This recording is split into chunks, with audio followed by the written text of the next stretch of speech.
Hi there, and welcome along to this bonus preview edition of the Gersnet Weekly Podcast, the totally free and independent Rangers show made by fans for fans, where all of our content is always free. As you know by now, it's not just the podcast that we have here at Gersnet, but if you head over to our website at www.gersnet.co.uk, you can find a whole host of really great content, including match previews and reviews, plenty of articles and discussion, and a really good history archive as well. So if you've not done so, please do head over to the website and check that out. The podcast, we're going out live. It's just gone 9:30 p.m. on Wednesday, the 16th of February. If you're joining us live this evening, thank you very, very much for giving up your evening to be with us. Please do let us know your questions and your comments. Let us know what you think. We're here to talk about the Borussia Dortmund game tomorrow night. The podcast will, of course, be available for download first thing from Thursday morning. That's wherever you get your podcasts from, including Acast, iTunes, YouTube, Castbox, Stitcher, and also Spotify. Please do make sure you give us a like and a subscribe. Make sure you don't miss a thing from Gersnet going forward. There's no fancy graphics tonight. There's no fancy theme tunes or music or anything else. It's just the bare bones, me and Alex Anderson. Alex, it's always a pleasure. There's no one else that I'd rather have to talk about European football. How are you this evening? Not bad, sir, not bad. And no bare bones here. There's plenty of fat on the bones. I wish I could get down to my bare bones. I'm enjoying this.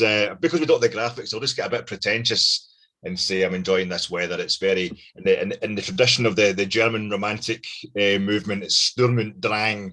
It's very dramatic, and I think that's going to set us up quite nicely for the game tomorrow night. So that's my bit of wankiness for the evening. How's yourself, sir? How's things in London? I can't complain. It's stormy enough down here. I hear it's absolutely go up in Glasgow this evening. The house next door to us is basically falling down. You know, it's getting blown down. I was out there picking up their front gate today and putting it in their garden in case it blew onto the road. So it's quite interesting. And I just hope it's not a big literary metaphor for what's going to happen to us tomorrow night. I hope not, for a stormy and tempestuous 90 minutes. Well, look, it's probably fair to say that 10 years and 2 days now from the administration of Rangers back in 2012. We are on the eve of certainly the most glamorous match, maybe not the biggest match since that date, but certainly the biggest opposition, certainly the highest profile match we've played since that date. Rangers travelling to northwestern Germany to take on Borussia Dortmund, first leg of the Europa League playoff, sort of intermediate playoff knockout stage between the groups and the knockout proper. Dortmund dropping out of the Champions League. And I think the first thing to say is, in any other world, this could be a Champions League tie. I mean, it really doesn't get any tougher, does it? No, it does not. And it's quite a bit of a consolation for us, to say the least, considering what happened to us against Malmo. We didn't get into the Champions League proper, but this is a proper Champions League team that we're playing. They're probably more disgusted, Dortmund, to be out of the Champions League at the group stage than we were to get knocked out of the stage. We were knocked out, and we were pretty disgusted with that, to be fair. You're alluding to 14th of February there, Ross, and I thought yourself, Stuart and Dougie touched on it quite nicely on Sunday night's flagship show.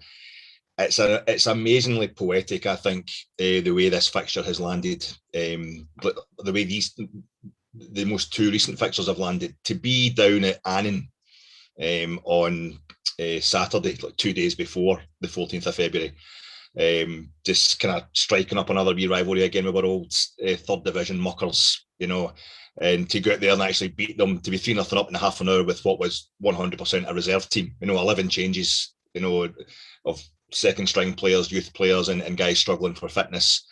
When you think about what they did to us at Ibrox back in 2013, and they held us at Annan, and my admiration and my respect for Annan and all the other teams that we played against, and particularly in the two bottom leagues, it knows no bounds. They welcomed us with open arms, and my admiration for how they dealt with us, and my respect for that level of Scottish football went through the roof, having experienced it.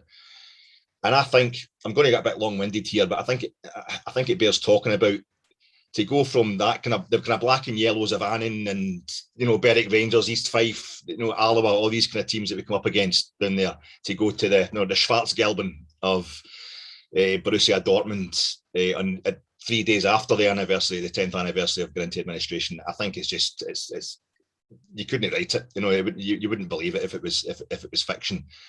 I spent the whole, maybe last season, half of this season on this pod, talking about how I thought Europe was the main thing for us. Obviously, we had to win the league.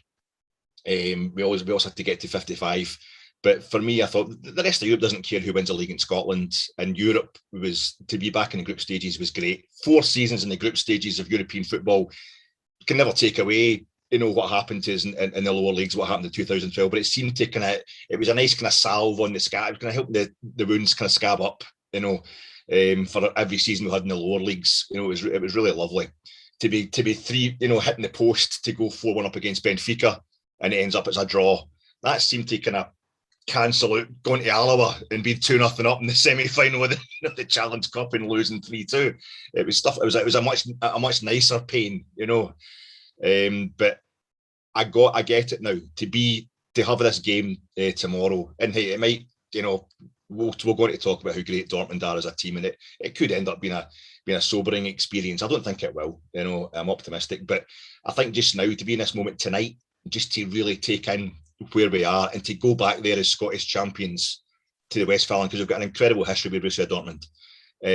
Having been to Annan as Scottish champions, I thought it's just been smashing. It's been some sort of bridge over all the troubled waters, you know.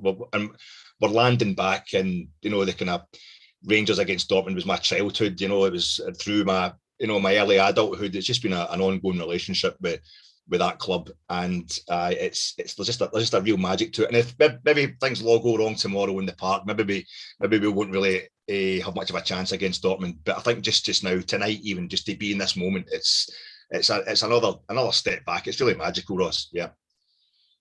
Yeah. Well, look, before we look at Dortmund and look back over the history of this tie, and there's a hell of a lot of history. I mean, some of that history's peering at us over your left shoulder at the moment. There is a lot of history. There's a lot to get through. But let's focus on Rangers and how we might set up tomorrow. And I guess the frustrating and disappointing news that's come out of the press conference today, we knew that Philip Hollander wasn't in the European squad, and that actually him playing against Annan at the weekend there was maybe a little bit earlier than we'd anticipated. So he's not in the squad, and we knew that we would be without Big Phil. But the disappointing news is that Leon Balogun isn't going to make it. He's not fit enough, and that puts us right back into the sort of central defensive crisis that we've kind of been struggling through for most of this season.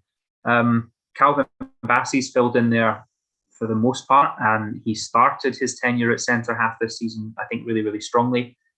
And it's now, in the last month or two, in my opinion, that the performances have significantly dropped. We have James Sands, we know he can play at centre half. We have Leon King and Jack. I don't even think Jack Simpson's in the Euro squad, actually. So our options are limited. So particularly in centre of defence, how do you see us lining up against a very sort of potent attacking threat from Dortmund? Yeah, I don't want to talk about it, Ross. I could just move on to the history. It's just, I'm absolutely terrified, mate. No, listen, it was a massive blow today to hear that. I had actually thought, with Balogun and Goldson in there, you're trying to think, what is Gio going to do? You know, and just to, you know, coming on a preview pod, you know, I should really be studying it. There's no point in studying it with Gio, because you just don't know what he's going to do at this point in his managerial career, I don't think. I think he was just kind of tweaking what we had under Gerrard to start with.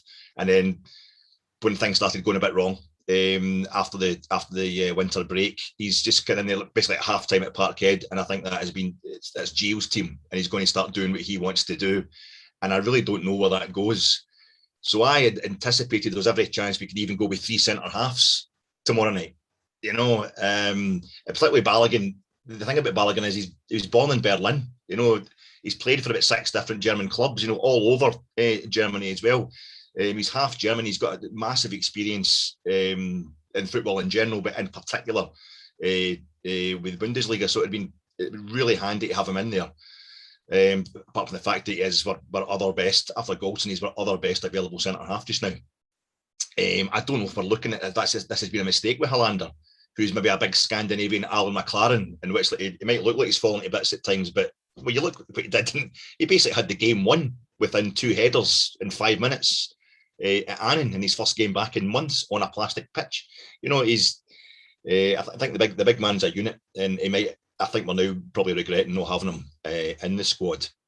Bassey, getting back at left back, he's fantastic. He's doing really well at left back, I think, doing tremendously.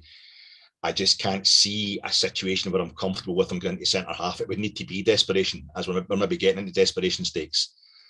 He's not comfortable with the ball over the top, and what I've watched the Borussia Dortmund recently, I mean, what their second goal on Sunday against Union Berlin, a massive win for them, was a 72 metres, German television was saying, 72-metre long ball from big Axel Zagadou at the back, right over the top. And Matt Hummels in between times was hitting a couple of them as well from the other centre-half position. So they're really dangerous with long balls over the top. And Big Calvin doesn't face up well to the high balls. And he's scored an own goal for Lyon. He hit the bar, his own bar against Hearts from balls coming in at the side. So I love Calvin Bassey, and I think he will be a really good centre-half as well. And he does a great job for the talent he has at this stage in his career at centre-half. I don't want to be a downer on him, but he's a left back just now. I had thought maybe if it was Balogun in there, we might risk pushing Bassey into centre half to have 3 centre halves to have Barisic, and maybe we don't know how Barisic is doing in training. He had a decent game against Annan. He had a good free kick on target. Maybe his confidence is back up. I thought, depending on what Giovanni's seen at training, he might want to get Barisic in there and have 3 centre halves, because Dortmund are susceptible in their inside forward positions between their really advanced wing backs and their centre halves. That's where they're quite susceptible. So we might want to be pushing on from the wing back position. So we'd need 3 centre halves maybe against someone like that. This is just all stuff I've just been thinking up. When I've had too much chocolate and tea. But I don't know. I don't know what the situation to put Sands in there as well. He hasn't hit the ground running really. He's not been bad, but he's been playing in midfield. He's been playing, I think, 2 positions in his first game up at Pataudry. He's kind of played at centre half on Saturday there against third division opposition. I don't know. I think I would rather put Sands in at centre half alongside Goldson and just keep Calvin Bassey out at left back. But I thought there was going to be a kind of curveball tomorrow. It might involve Sakala, Diallo, or who else have we got on the right hand side? Even Scott Wright. Just sheer pace, because Dortmund they're susceptible to counter attacks this season. I thought something like that might happen. I'm not sure that Ryan Jack's going to play, but this is one surprise too many. This is one surprise that we didn't want. So I find it very, I wouldn't say I'm worried. I'm going to be very interested to see what Gio does tomorrow night. But just now it's looking like Sands going in there instead, I'd say. It's interesting, isn't it? I think that the question is, which is the lesser of the risks? Is it Calvin Bassey, who has played games at centre half this season? Is it James Sands, who is more of a natural centre half but has only played 2 or 3 games so far? Does Gio start to think a little bit more creatively? I've seen some people talking about John Lundstrom filling in at centre back. I've seen people suggesting that we play Sikowski on the right back and push Tab in as a centre half. So we're then starting to get into all the kind of weird and wonderful situations. I think he'll go with Bassey. Personally, I think he'll play Bassey and Barisic. I think that makes us very, very exposed down Dortmund's right. I'm convinced that and I'm sure someone will pop up and tell me how wrong I am statistically, but I'm convinced that Borna Barisic must have one of the worst stats for blocking crosses. I feel like he's always letting crosses into the box, and like you say, I don't have a huge amount of faith in Calvin Bassey defending those crosses in. Hearts is a really, really good example where he's ultimately flicked it up onto his own crossbar. So it makes me nervous, but I mean, we're coming up against Dortmund. Even let's not pretend that we would have Leon Balogun in there and we've got nothing to worry about. It's a hugely potent and impressive and high quality side we're coming up against. this issue of who plays at centre half isn't going to be the defining issue. It's very unlikely to be that the one goal that settles this tie comes because of a personal mistake by the bloke playing at the left side of centre half. So I don't want to overplay the significance, but it's kind of just one of those things that you go, right, the biggest match we've had in a long while, highly glamorous opposition, lots of eyes on us, and yet again we're kind of plagued by central defensive injuries and issues of that sort. But the other question actually I wanted to chat with you, Alex, is about the centre of midfield. I mean, we could see the centre of defence and the left side of defence as a risky area, as a weak area. Does that mean that we adapt what we do in the centre of the park? I mean, we spoke on Sunday at length about the number of central midfield options that we have at Rangers. Do you think that Gio possibly sets up in a way to flood the midfield, pack the midfield, and try and alleviate some of the pressure on the defence? Yeah, I think that's looking like the kind of favourite solution to an amateur like myself, observing from the outside, Ross. It's looking like my favourite kind of solution to this problem with Balogun being out, is to just go denser in midfield and kind of try and block the flow from there. I mean, you look at Julian Brandt, who's a kind of mid-20s, top of his game, German international, kind of outside right. He plays for Dortmund. They were talking about him in Sunday's game against Union Berlin, literally hugging the touchline. So we're going to have somebody that stops the crosses coming in if he's playing out there tomorrow night. I was, when we thought we had Balogun, I was my biggest concern, not biggest concern, but the thing I was thinking about most was what are we going to do midfield wise? Is he going to do that? He's surely not going to go with like Glenn Kamara doing the old kind of on his own, the single pivot thing against Dortmund. But I think it's about fighting fire with fire tomorrow. You look through Borussia Dortmund's list of results this season. If you get their Wikipedia page up for this season and you just glance down the results, there's not a lot of nils there. This is the big thing with Dortmund this season. Not a lot of nils on either side. They score a lot, they lose a lot. They beat Freiburg 5-1 at home maybe like 3 weeks ago, and Freiburg are going really well this season. Pulled that out, beat them 5-1 at home. Next home game, they lose 5-2 at home at Leverkusen. So it's they're all over the place. They kept a clean sheet on Sunday at a really, really difficult venue. Union Berlin are going great guns. They're in phenomenal form. They just don't lose at home. And Borussia Dortmund don't keep a clean sheet.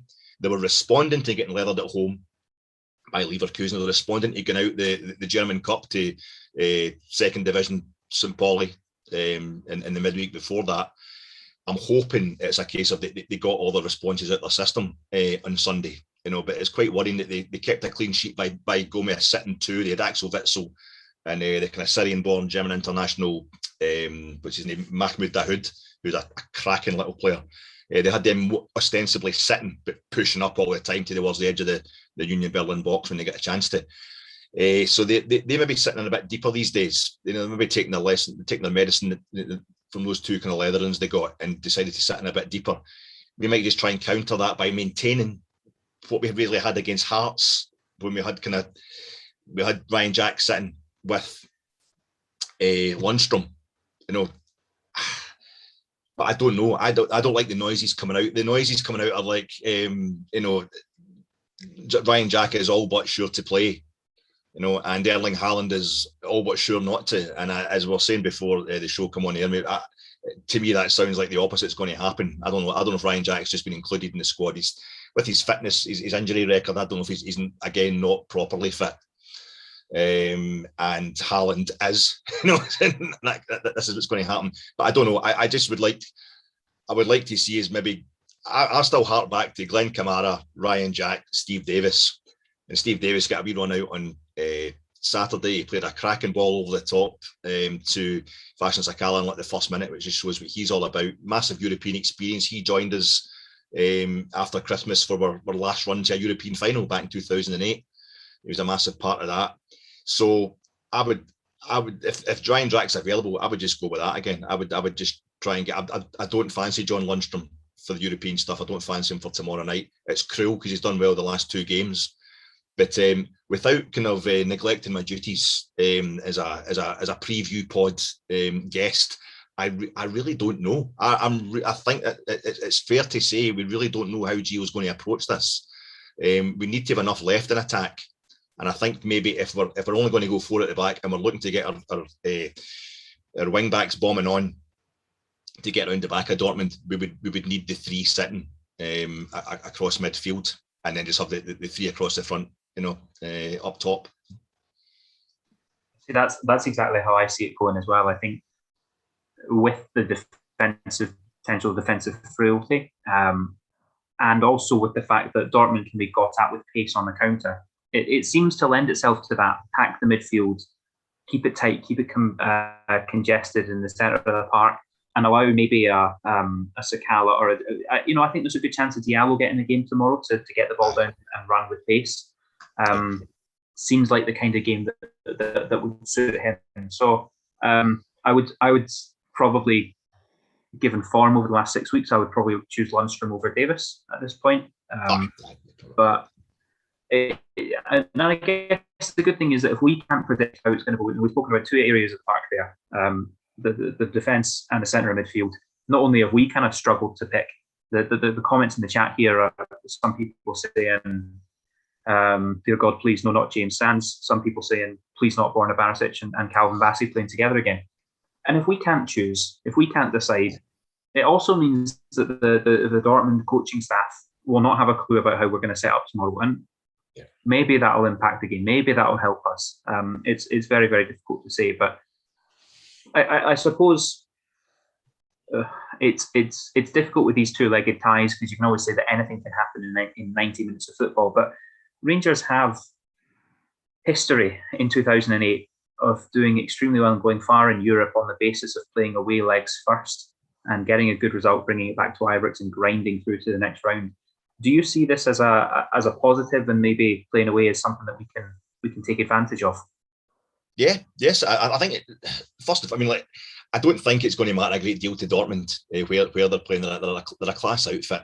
But I don't think it matters too much to us either. I think the advantage is more in the timing, because the way things are going in Germany just now, they're still got the stadiums mostly closed. Or most of the various Bundesländer, they're doing different kind of regulations. Like Union Berlin on Sunday, there was like 10,000 was the limit. And I think in that whole area, 10,000 is the kind of law just now for permitted crowds in stadiums. So the old Forester Stadium in Copenhagen, Berlin, is fully enclosed, and I think it doesn't even hold 20,000. I don't think so. It was a great atmosphere in there. But you're going to go to the Westfalen, which is like 81,000 capacity, and I think it's going to be maybe 10,000 that are going to be in there. They'll still create a great atmosphere, but my biggest fear was that this would be the week that they would let the full crowds back in Germany, and you would see that kind of thing in the Westfalen. The thing with the Westfalen is they get 81,000 every game. They get every 81,000 every home game, so it doesn't necessarily mean it's going to be a rip-roaring atmosphere. They're the biggest support in terms of supporters through the actual gates. They're the biggest support in Europe, Borussia Dortmund. A legendary stadium and a legendary support. But if they're getting 81,000 every week, there'll be games, and they don't really want to be in this competition. So it might be, if it was their first game back, just that feeling of community again. We experienced the same this season. I think when we beat Celtic at Ibrox this season, the atmosphere that day wasn't just about beating Celtic. It was about, we've had a year away from our club. And although we'd had a few home games before that, there was a crowd, and that felt like the day everybody was just more or less saying, it's great to be back. It was a bit more than just the game itself. And I would hate it if we'd walked into that atmosphere. Tomorrow night, there's 81,000 glad to be back, all drunk on the Borussia beer and just, creating a hell of an atmosphere. Although having said that, I think what happened at Parkhead has woken up a few of the players, is kind of blowing the cobwebs away. And I think what we'll experience on the park will be no worse than what we got at Parkhead in terms of an onslaught. Borussia Dortmund, their stats, when you watch them, I'm primarily watching them in the highlights this season. I'm watching the Bundesliga highlight show. So they look absolutely scintillating, and they are, they're overwhelming when they attack. But I think from what I'm seeing from their stats, is they seem to be scoring when they attack. So they score 3 times in a game. It looks fantastic, but it's maybe only 3 decent attacks that they've had. If you're not watching the whole game, it can maybe be a bit deceiving. But the players they've got, they're just absolutely ridiculous. They'll go over the top, they'll go right through you, they'll come down the side. So I'm glad that they don't have 80,000 going crazy to spur them on to even greater heights. But if we can get, they're up and down this season. The narrative is that they can't get any real runs of form going, which I don't understand, because they're only 6 points off the top now. They're second place, they're gaining on Bayern. So but the narrative is they're kind of up and down. So they were really up on Sunday, and I just hope we can get in there, get under their skin early doors. I think just go for it. I think just go for it. Just try and get into a kind of a score fest with them. I don't care if it's 4 each or we get beat 5-4 or whatever. And in that respect, having the first game away from home, the away goals rule doesn't apply anymore. It went out the door this season. But I think it's going to work for us, Ross. I think as much as anything can work in terms of how the legs are played. Yeah, exactly. The away goal, it makes it interesting in that kind of the blueprint that we had for 2008, not so relevant anymore. And I think that actually for a situation of a club like Rangers playing a club like Dortmund, probably would have loved the away goal rule, playing away first. But I understand the motivation behind scrapping it. I mean, it's something that we've very briefly touched on. We can dive into a bit deeper maybe, is the threat that Dortmund posed. Now, we know that Haaland is very unlikely to play. The reports are suggesting that he's not going to make it. I mean, first things first, I've seen fans kind of split into two camps here. Some fans going, fantastic, their main threat, their main goal scorer is out. Other fans going, we want to see us playing against the very, very best. Where do you come down on that? I think that the Dortmund fans are probably thinking the same about Ryan Jack. I want to see Ryan Jack. I've heard so much about it, and I want to see him in the flesh. But no, I don't, because he'll rip us to pieces. I want us to get through. I don't know that Haaland actually makes. So it does make a massive. He makes a massive difference. He's a difference between, in the league, it seems to be he's the difference between them scoring 3 goals and scoring 5. It just seems to. I mean, his record and everything is basically, he's a goal less or a goal more than how many games he's played in whatever competition. He's basically on a goal a game, which is just phenomenal. I think he's in 20 odd goals this season for club and country in 20 odd appearances.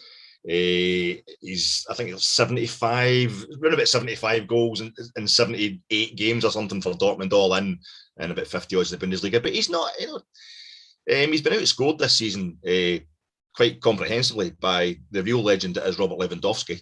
He's got about 10 goals more than him in the Bundesliga. Patrick Schick by Leverkusen. This is 2 different guys. I've both seen scoring twice against Scotland at Hampden. He's outscoring them for Leverkusen as well. But he's a massive player, literally and metaphorically. He's something else, and I would like to see him. Ideally, you want to see him, and we beat Dortmund with him playing. But I think most of us are just, if we're going to see him, it will be at Ibrox. So we're not really bothered. We'll take the advantage of him not playing tomorrow night. But Marco Reus is the guy to watch. I think he's the Dortmund-born kind of heartbeat. 32 years old.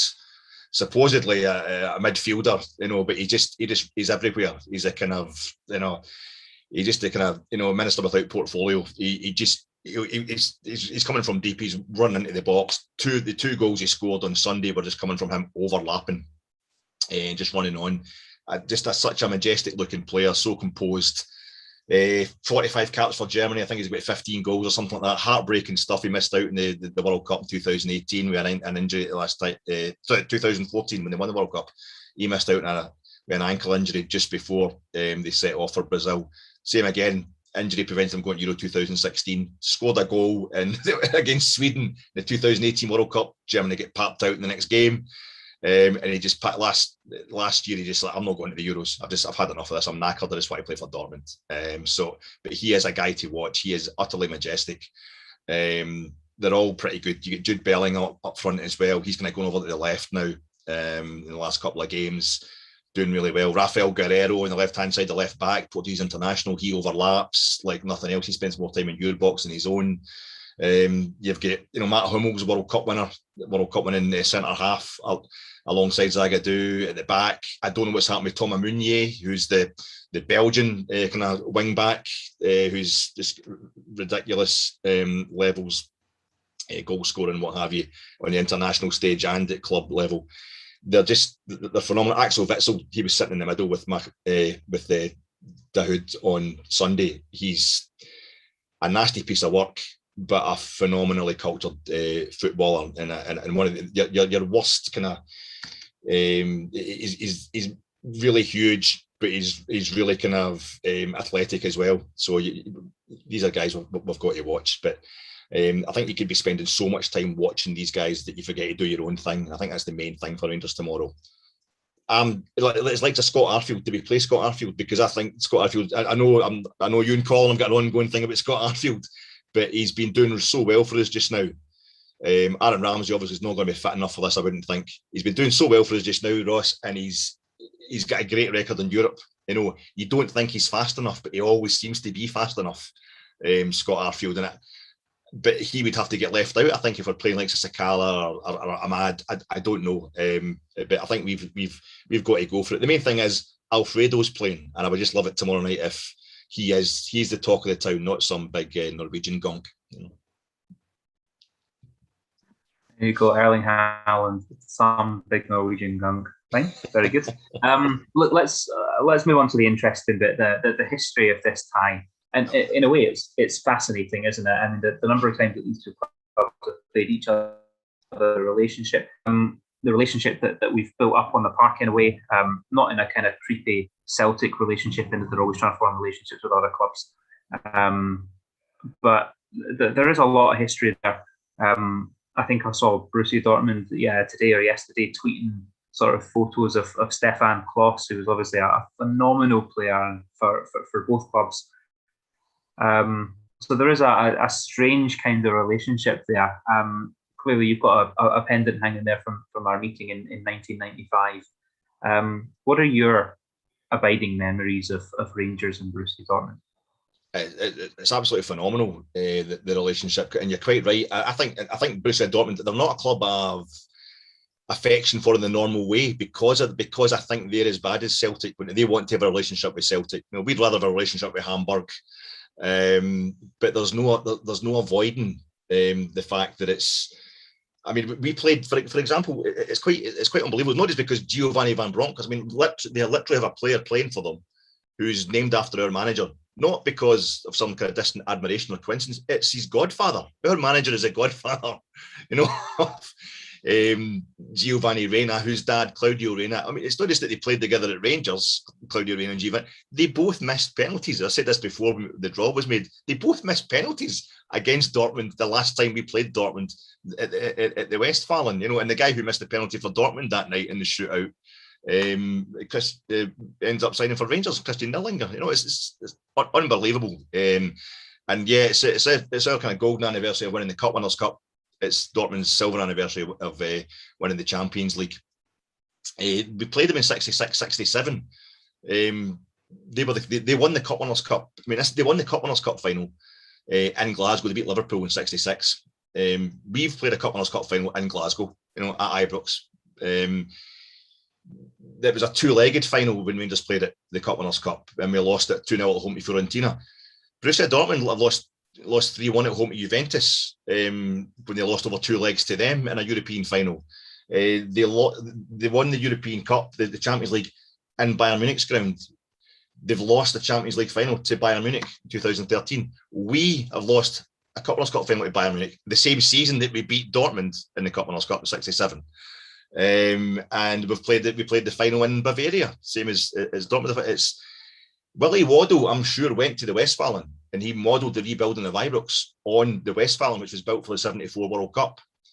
We've got Roy Mackay on the bench, Bayern legend, involved in Der Klassiker, you know, with Dortmund. And then we've got these games when we played Dortmund in the 80s. When we beat Dortmund in the 66-67 Cup Winners' Cup, we beat them 2-1 at Ibrox, then we drew 0-0 in the old stadium, the Rote Erde Stadium, which is still outside. It sits outside the Westfalen.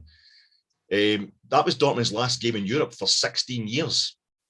And the next game, we drew 0-0 there, and the next game they played was 0-0 against Rangers in the Westfalen. You know, we were the last team they played, and the next team they played, and I think it's like a 16, 17 year gap in Europe, and we put them out of the UEFA Cup.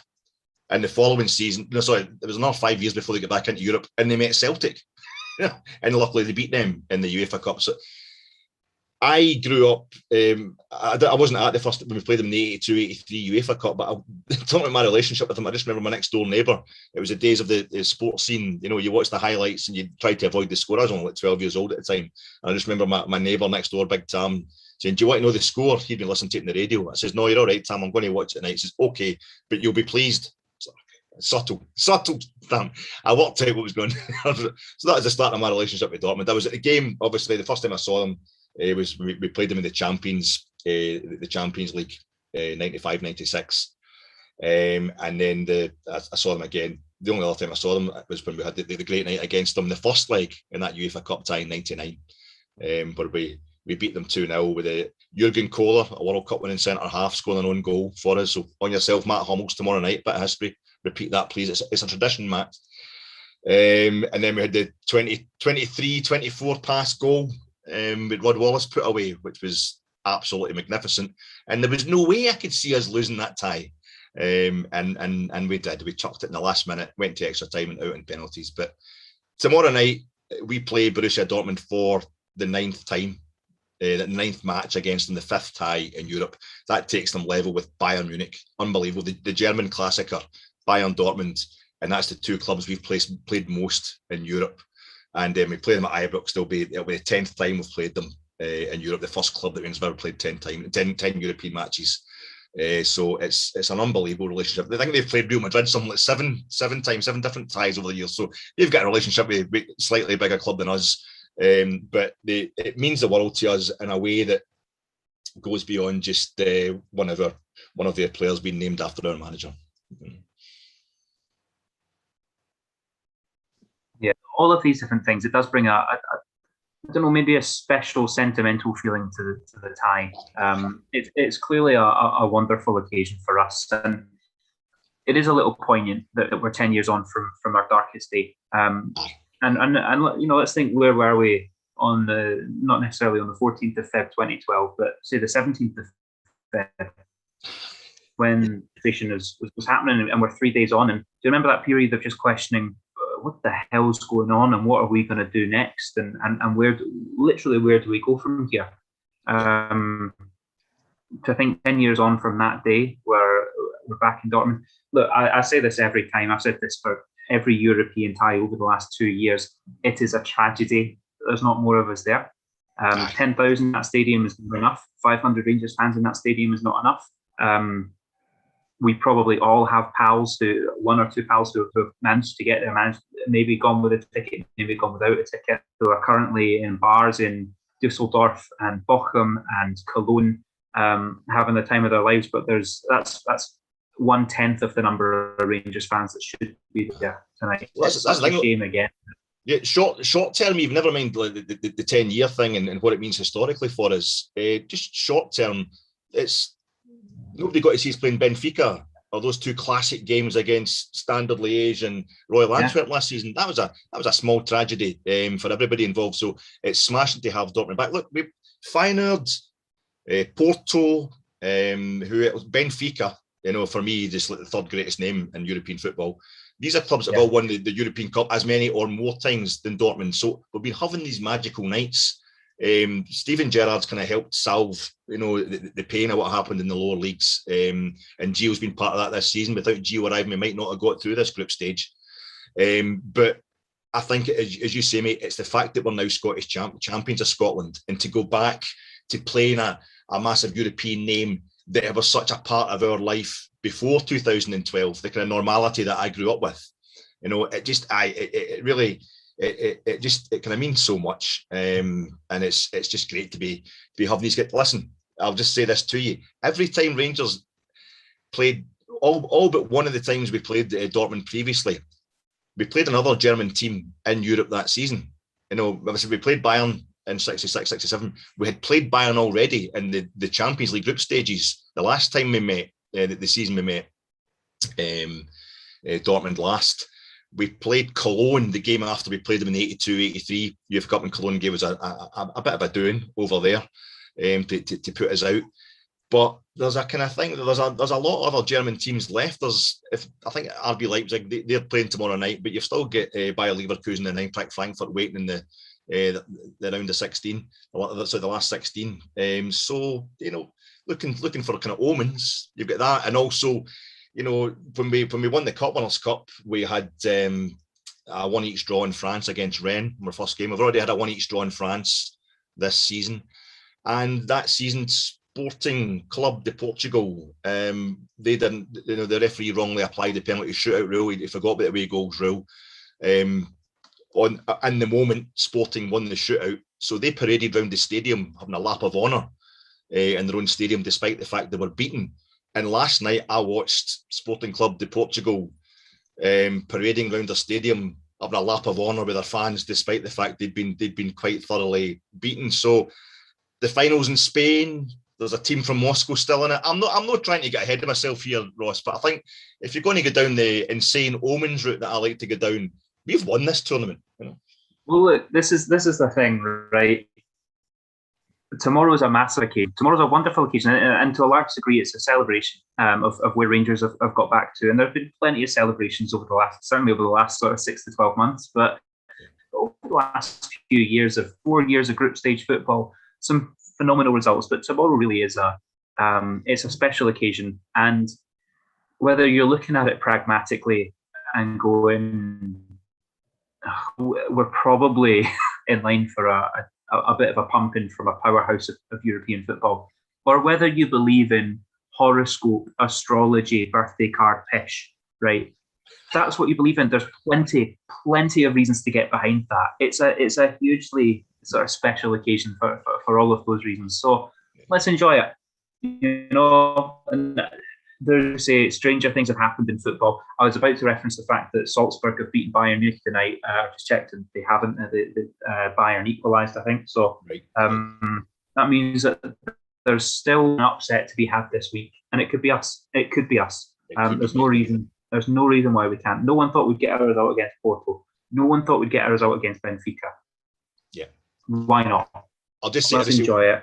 Briefly say one more thing. I feel as if tomorrow night we're going to find out a lot about Giovanni Van Bronckhorst, the manager. Yeah. I think we're going to find out a lot about him. But tonight and up until kick-off tomorrow, I think we could just enjoy what we're finding out about our club and what we're finding out about ourselves as a support, which is we never went away, and by Christ, we're back. We're back. We are indeed. Well, that will wrap things up for us. We will be back. The Gersnet Podcast will, of course, be back on Sunday with our main flagship show. Who knows? We might also be able to squeeze something out on Friday night, looking ahead to football at the weekend as well as SPFL Premiership action returns. So please do join us for that. I'll keep your eye on the Gersnet Twitter feed and social media and all the rest of it for the latest details. But all else fails, we will be back here 9:30 p.m. on Sunday. So please do check us for that. As I said at the top of the show, please do give us a like and a subscribe wherever you get a podcast from, and that way you won't miss a single thing. That's going to wrap things up from myself and Alex. Thanks, of course, to everyone who's joined us this evening. We really, really appreciate it. Enjoy the match tomorrow night.